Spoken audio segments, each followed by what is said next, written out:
Hi, welcome back. Vlog number 2. So I just want to talk more about why I've made the decision to leave Australia. I had plans to buy a unit here like everyone else my age. In 2019, everything just changed. Everything became out of control, out of reach. The renting prices jumped up $200 plus in one hit, and they'd only let you sign a 12-month lease instead of 2-3 years, so every year they could put the rent up again. And of course at the same time you weren't getting a pay rise to go with it. It basically made it impossible for working class folks to save to get their own place. The Australian dream, it's no longer. If you're already wealthy, you won't care. I mean, not sour grapes there, but I'm just saying it won't affect you. You're probably more concerned about having to pay $412 to renew your passport to get to Europe next winter. Again, thanks Albanese government for that.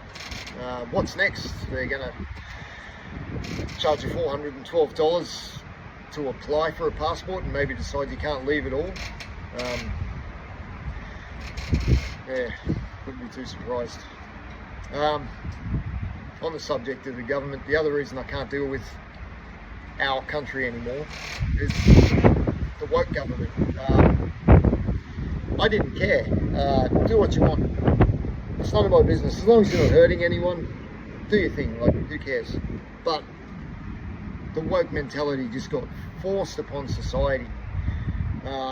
You must accept this, you must accept that. You know, the Albanese government won't let kids on YouTube, but it's okay to have puberty blockers and have a drag queen teaching a bunch of 4-year-olds in a classroom. It's just, and I can't do it anymore. Hopefully he'll be out of government very soon, and it's nothing going to be any better.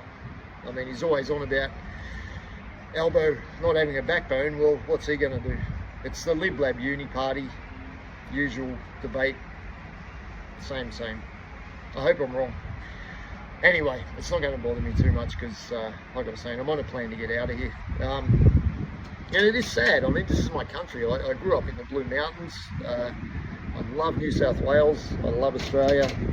But I despise the past few governments and what they've done to the place. And I know I'm not alone here, far from it.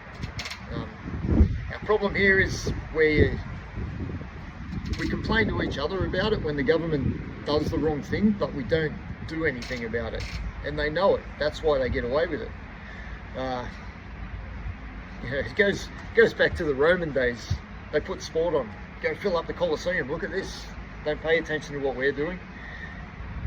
They have the mentality, they'll be angry for a couple of days, and then, you know, we'll put the sport on and they'll get over it. And it's true. So I think Australia is going to go downhill fast as far as the gap between the rich and the poor. And I think that's what these governments are trying to create, because it means control. So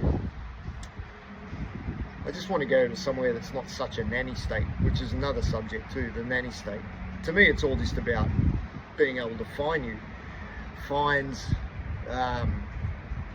permits, renewals. It's just constantly in your pocket. And give it to me. Give me your hard-earned money. You're paying taxes on things that you've already paid tax on. You know, the idea of superannuation was you work and save money your whole life, so when you retire, you're self-sufficient. You don't need to rely on the government. Now they want to put their hand in taxi on that too. It's just, and they won't let you retire until you're 65 or 70 years old, so then you can have your super. And you know, if you know anyone that age, which I'm sure you do, obviously, their health is not so great generally, the majority.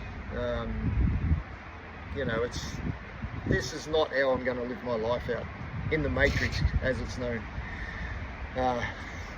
I think the majority of us are in the matrix, and you don't even realise you're in it until someone points it out, and you think about it and you think, that's me, I'm one of them.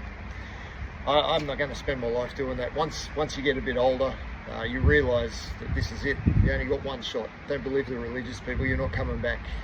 You're not going to come back as a tiger or some fantastic animal. This is it, folks. So, I just want peace. I want to be near a beach. I want to be able to walk my dog down the beach and just live my life happily. And I can't do that in Australia. I'll be broke.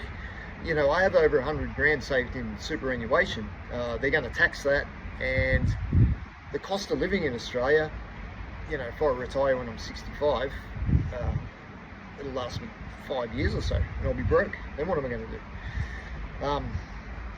This is not the only reason for moving to Thailand. I love the Thai culture.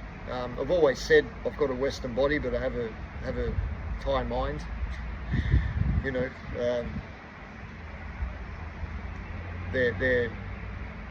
I love their mindset, the way they live their lives. It's called the land of smiles for a reason.